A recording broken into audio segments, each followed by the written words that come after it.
नमस्कार, आप सबका स्वागत है सनातन सत्य ज्ञान। तो एक बार फिर दोबारा से इजराइल से रेड हाइपर यानी कि लाल बछिया को लेकर एक और जबरदस्त अपडेट आ रही है, तो आप सभी को जानना बहुत ही जरूरी है। दोस्तों, इस वीडियो में आपको वह सभी अपडेट देने वाला हूँ। वीडियो को एंड तक जरूर देखना। अगर आप चैनल में पहली बार आए हैं तो चैनल को सब्सक्राइब करके साथ ही बेल आइकन पर दबा देना। और दोस्तों, सनातन धर्म की आपको 100 किताबें चाहिए तो आप मुझे कमेंट में जरूर बताएं, सिर्फ 100 रुपए में। जय श्री कल्कि जरूर लिखें। दोस्तों, सबसे पहली बात यह है कि इजराइल में लाल बछिया के बलिदान को लेकर फिर सीरियस तैयारी चल रही है, क्योंकि आज जबकि टेम्पल स्टूडेंट स्पेशल पेज को जब डिलीट किया गया, आपको बीते हुए कुछ दिनों से उनके पेज पर बार बार लाल बछिया से जुड़े हुए आर्टिकल मिल रहे हैं। जैसे कि आपको यह इनकी ऑफिशियल जो है ब्राउज करके दिखा रहे हैं, उनका ऑफिशियल पेज है और टेम्पल स्टूडेंट यूथ का यहाँ पर बहुत सारे आर्टिकल है। जैसे कि पहली आर्टिकल वहाँ पर है, पर लिखा है रेड हाइपर वाले एंड रिएक्शन। यहाँ पर उन्होंने रेड हाइपर के बारे में डिटेल में बताया है, यानी लाल बछिया के बारे में विस्तार से बताया है।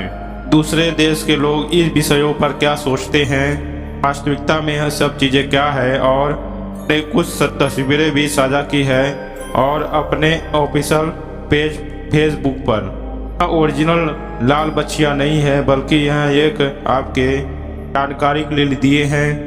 जो ओरिजिनल लाल बछिया है वह की तस्वीर अभी तक साझा नहीं करना चाहते।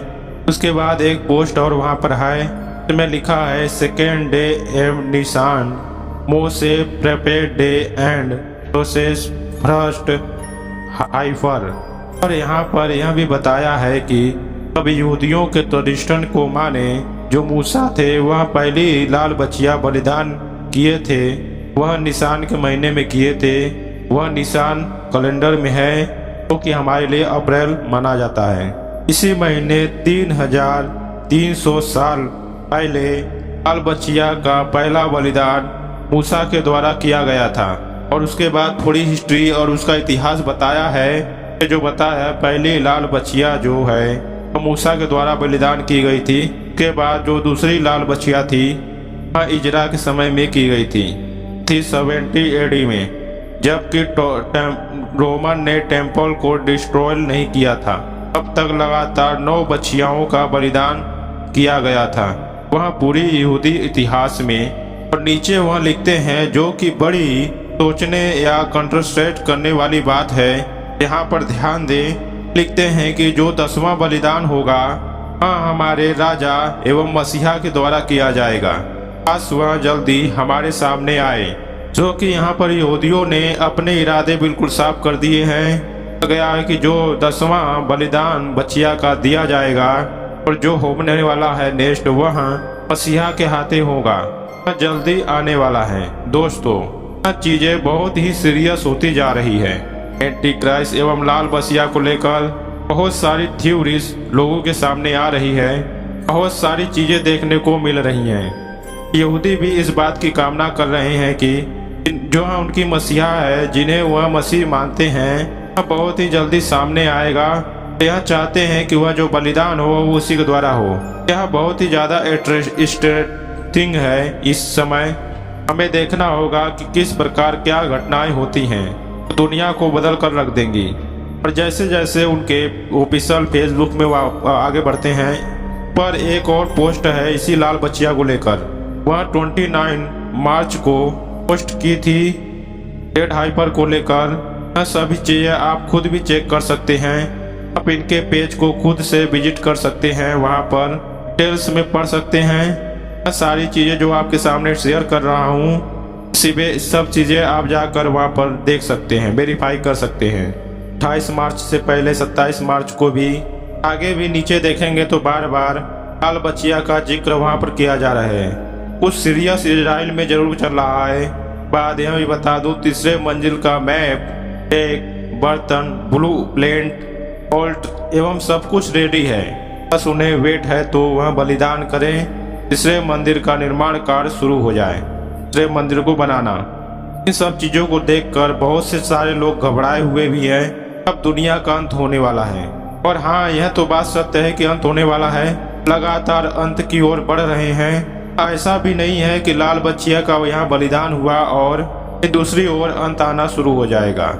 सब चीजें इतनी तेजी से तो नहीं होगी, लेकिन ऑफ कोर्स यह हर चीजें बीते हुए समय से इसके कारण अंतिम समय की ओर जरूर बढ़ रही हैं। जो लोग लाल बच्चिया के बारे में नहीं जानते हैं, तो तीसरे मंदिर को बनाने से पहले लाल बच्चिया का बलिदान इम्पोर्टेंट है। वह कैसी लाल बच्चिया होनी चाहिए, वह सब कुछ आपको बताता हूँ। गिनती की किताब उनके 29 अध्याय दूसरी आयत में पढ़ते हैं, व्यवस्था की जिस विधि की आज्ञा यहोवा देता है, यह वो इजराइलियों से कहे, एक निर्दोष लाल बच्चिया ले आओ, इसमें कोई भी दोष ना हो, जिस पर कभी जुआ नहीं रखा गया हो। परमेश्वर ने मूसा के द्वारा पूरे इजराइल को बताया है, अब कभी भी परमेश्वर के कार्य करो, उसकी उपासना या परमेश्वर से जुड़े हुए किसी अनुष्ठान को करो, उसमें लाल बच्चिया का ही उपयोग किया जाए। मूसा के समय से यीशु मसीह के समय तक यहूदियों ने अपने हर अनुष्ठान के उपयोग के लिए परमेश्वर के अनुष्ठानों में करते ही आ रहे थे। लेकिन यीशु मसीह के मरने के बाद लगभग 70 एडी में यहूदियों ने रोमन गवर्नमेंट के खिलाफ एक युद्ध छेड़ दिया। के जवाब में रोमियों ने इजराइलियों पर काफी सारे सताव किए। यरूशलेम यहूदियों सबको कुचल कर रख दिया। फिर रोम की सरकार उस समय सबसे बड़ी मिलिट्री पावर थी, उस समय की वर्ल्ड पावर थी, और उसी समय रोमियों ने यहूदियों का नाश कर रहे थे। उन्होंने उस मंदिर को भी तोड़ दिया था। सारे यहूदी अपनी जान बचाकर इधर उधर भाग गए, अलग अलग कंट्री में जाकर रहने लगे।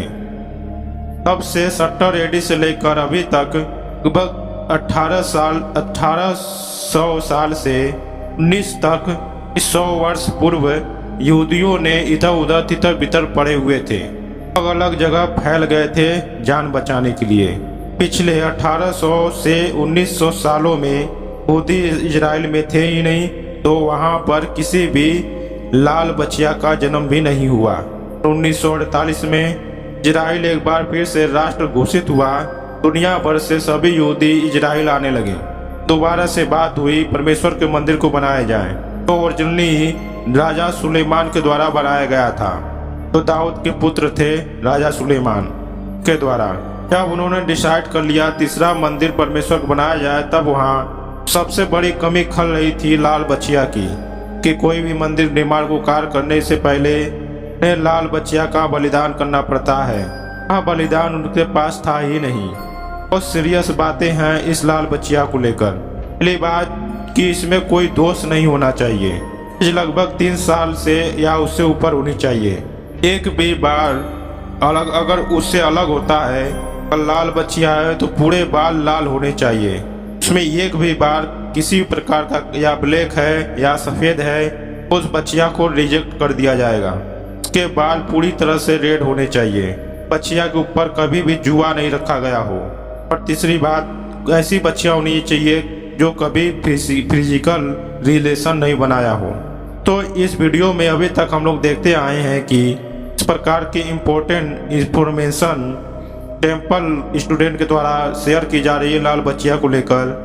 इस प्रकार के पोस्ट शेयर किए जा रही हैं, उसको देखकर कुछ न कुछ यह चल रहा है कि उनके दिमागों में जरूर चल रही है।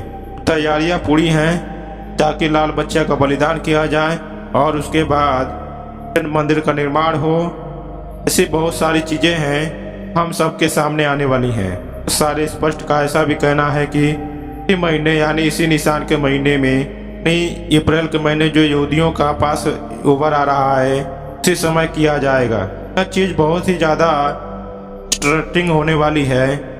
इन सभी घटनाओं के साथ थोड़ा भी बहुत ग्लोरीफाइड की भी जा रही हैं। आगे क्या कुछ होने वाला है, लगातार अपडेट्स की तरफ लगाए रखें।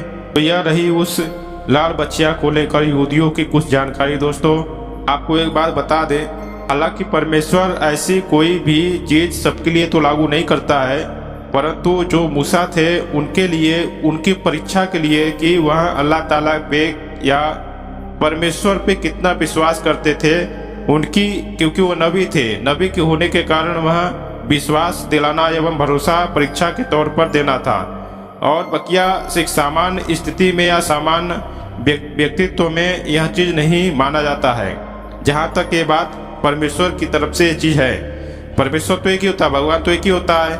यहाँ पर एक ही बात कही जा रही है। अगर हम लोग जानना चाहते हैं तो जो मूसा ने किया वो हम सबको नहीं करना चाहिए, यहाँ पर भी ये भी बात है। लेकिन क्या होता है कि लोग अपने अनुसार सब चीज़ें करने लगते हैं, तो यह घटनाएं बहुत स्थिति खराब होने लगती है। तो क्या सही है क्या गलत है यह तो हम आपको पूर्णतः नहीं बता सकते, क्योंकि अगर से हम आपको बता भी देंगे तो लोग हमारे खिलाफ हो जाएंगे।